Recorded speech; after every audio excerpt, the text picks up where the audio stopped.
Hello again and welcome to another MCS Installer webinar session. Now, just whilst we're waiting for people to join, I'll do a quick introduction and overview for what we have planned in today's episode. So my name is Tim Bass and I'm the Operations Manager for MCS. And a big part of my role is looking after the MCS Installation Database, or MID for short. Now, today's episode is going to be the third and final part in our heat pump mini-series.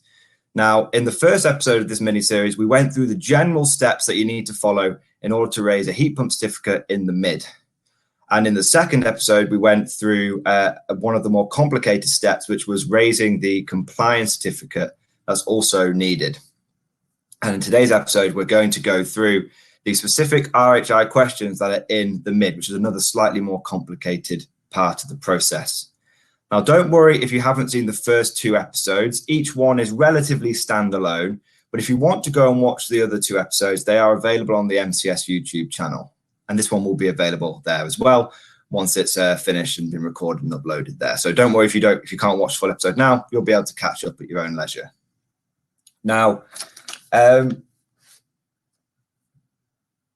one of the things that I want to say before we get into the episode, just whilst we're letting people join, is, of course, as always, there's going to be a big Q&A part to these webinars. So feel free to ask questions as the episode is going along. So you can either put the questions straight into the chat, or you can put them in the Ask a Question section down the bottom of Crowdcast.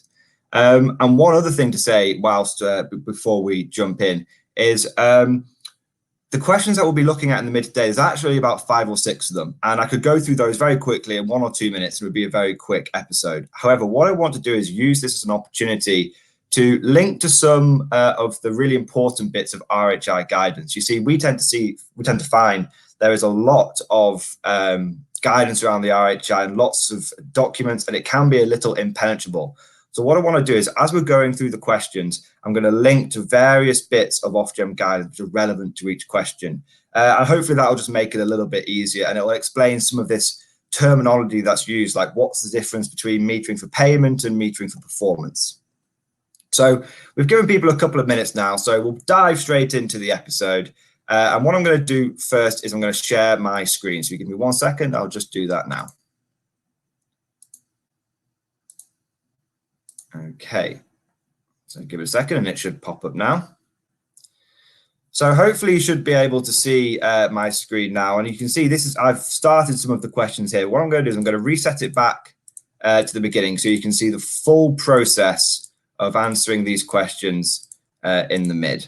Okay, so you should all be able to see that first question now, which says, is the installation for the domestic RHI?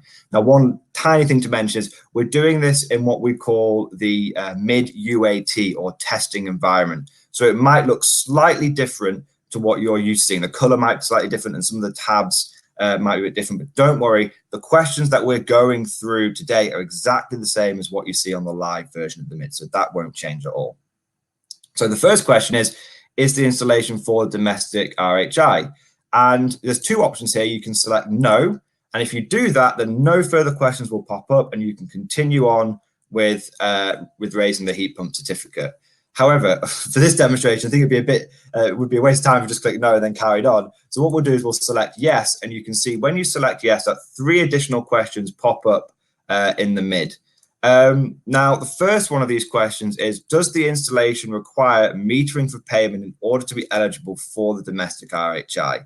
Now, what I'm going to do here before we go any further is I'm going to link to one of the first bits of guidance, which is the essential guide to metering for the domestic heat incentive, for the renewable heat incentive, the RHI. So if you give me 1 second, I'll just pop that in the chat. Now, don't worry if you're watching this later on YouTube, because we will make sure that all the links are in the description of the YouTube video.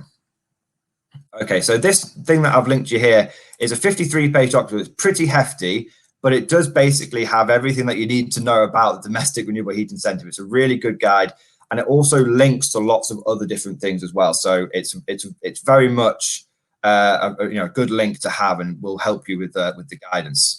But it is, like I said, a 53-page document. So I'll be linking to some more specific bits later on. So don't worry, you don't need to trawl through all of that now.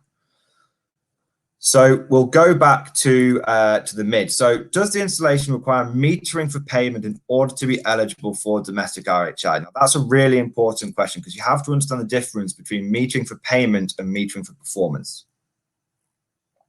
Now, there are several different reasons why you would pick metering for payment or metering performance, but there's one quite big reason, what we call the 183-day rule. You see, if your property that you're installing this your heat pump into has been occupied for more than 183 days in the last 12 months prior to commissioning, essentially it's considered a primary residence, then it will be eligible for metering for performance. Okay, now if the property has been occupied for less than 183 days at the point of commissioning, then you will have to go down the metering for payment route. Now there is one exception to this, which is what's called custom build. Now custom build is when an individual is building a home from scratch, from the ground up, and it's designed to be a green home. And the heat pump that you install is going to be the primary heating system for that home. In that case, that doesn't need to worry about the 183-day rule. It can go for metering for performance, even if the property has been occupied for less than 183 days. But that's the one exception that we're aware of. Now, like I said, there are many other reasons why you may need to go down the payment or performance route. That's what we tend to find to be the most common reason for which route you have to choose. Now, be aware, if you're going down the performance route, you will need to install additional, you may need to install, I should say, additional meters, but we'll get to that just in a little bit. Now, in this case, what we'll do is we'll go down. You have two options when it says for this question. You've got no and you've got yes. Now, in this case, we're going to select no. So does this installation require metering for payment in order to be eligible for domestic RHI? No, it doesn't. Now, when we get to the next question, it says, please select the current metering for payment status of the domestic RHI installation. Now, you actually have quite a few options here. The first, if you've selected no for the previous question, though, you'll want to select for this one either option number 2 or option number 4, and I'll show you what those are now. So option number 2 is it's metering and monitoring service package installed, but not metered for payment. And option number 4 is meter ready and no metering installed.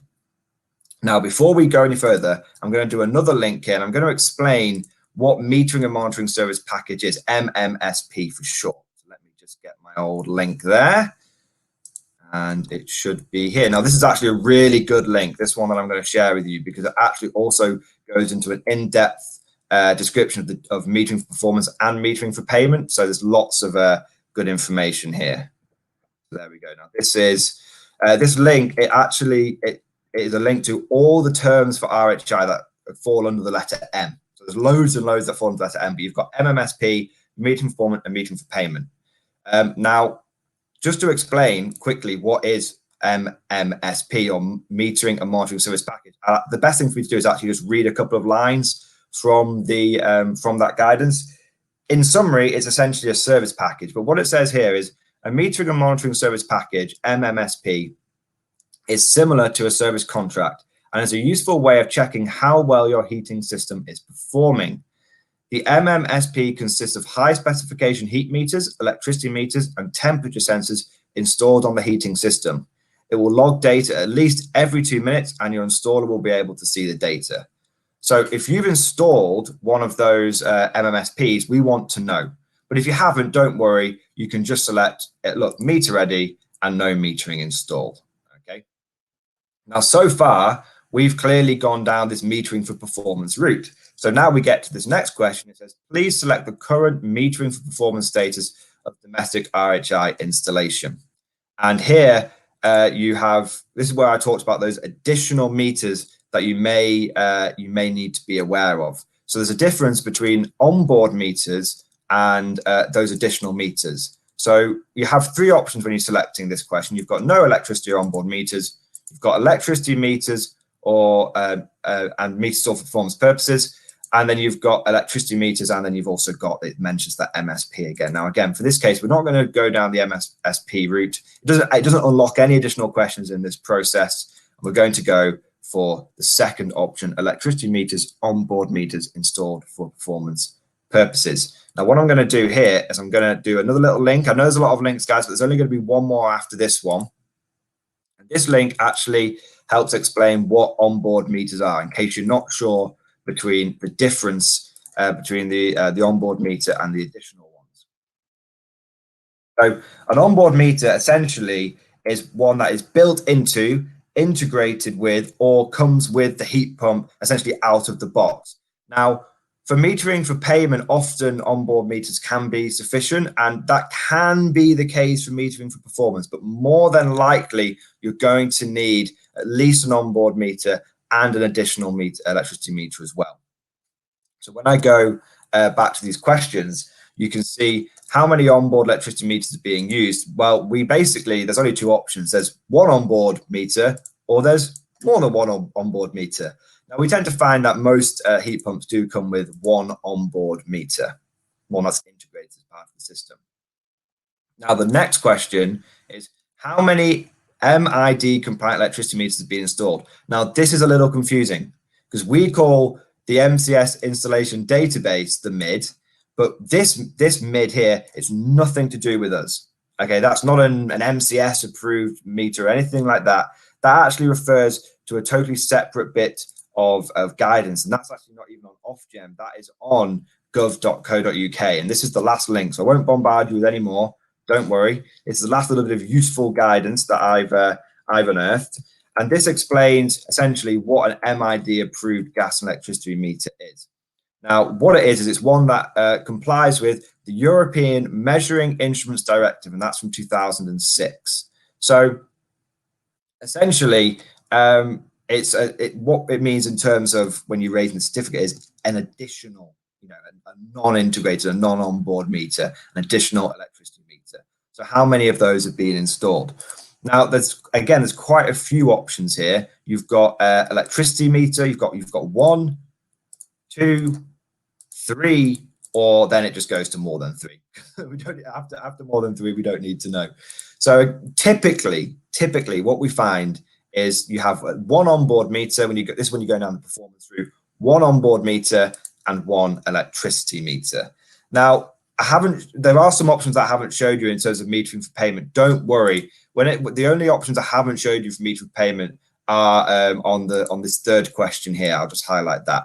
And it doesn't change anything in terms of the other questions that are unlocked. It just shows, look, it's meter for payment, and you've got MMSP, and also you've got just meter for payment purposes. So don't worry if you think I've missed any information out there. It's essentially the same questions, but one says for performance and one says for payment. So there we go. Now, what you see here are what we tend to find to be the most common options which are filled out in the MID when raising a heat pump certificate. Of course, there are other options. We've got all those other options you can select from the drop-down menus, but this is what we tend to find is the most common answers that we get to the questions in the MID, and that's why I've selected these ones rather than going down some sort of niche route. I've gone through these are the more common options, the ones that you're most likely to fill in if you're doing an installation for a metering for performance, which again we tend to find most installers prefer to go down that metering for performance route.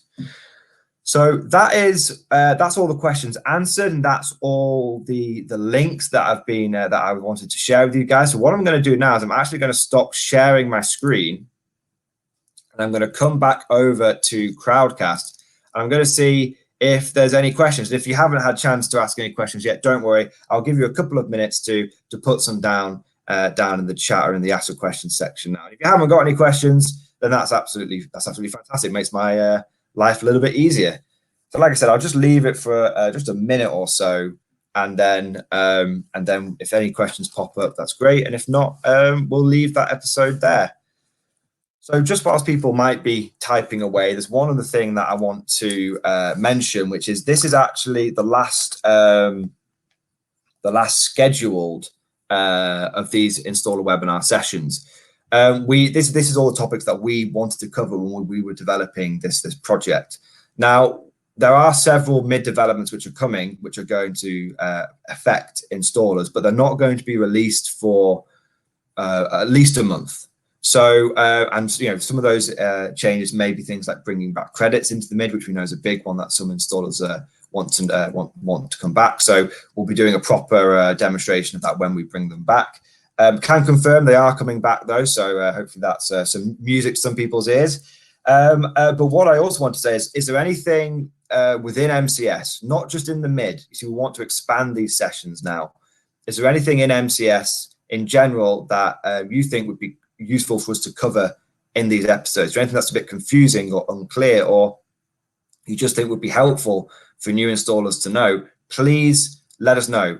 Suggest them. You can put them down in the chat now, or you can email them into the help desk, which is the email address is hello@mcscertified.com, and they'll be passed on to the operations team, and we'll take any suggestions and advisement. We may develop some episodes around them. So it's been a couple of minutes now. We've got a question has been asked. Does an install have to be meter ready?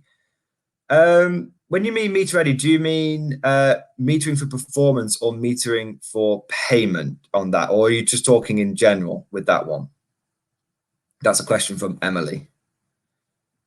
Because I actually, that's a very good question, and one that I probably should know off the top of my head. In general, okay, that's a really good question, and my instinct is to say yes, but what I'm going to do, Emily, is I'm actually going to take that away and get a proper answer for you, because sometimes the simplest questions actually have some of the more complicated answers, and I don't want to give you an answer that is incorrect. So I'll take that away, and I will come back to you with that, and it'll be released as part of the answered questions document that will be released at the end of after this episode's been recorded and uploaded. So sorry I can't answer that question straight away, but I just want to make sure that I don't give you a blagged answer, basically.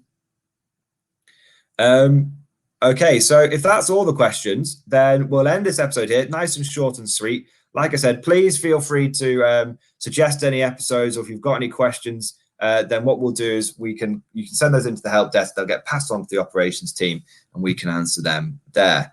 Hopefully this episode has been useful, and you'll want to see more of these webinars. But for now, that's everything. So thank you for watching, and of course, we'll see you guys next time.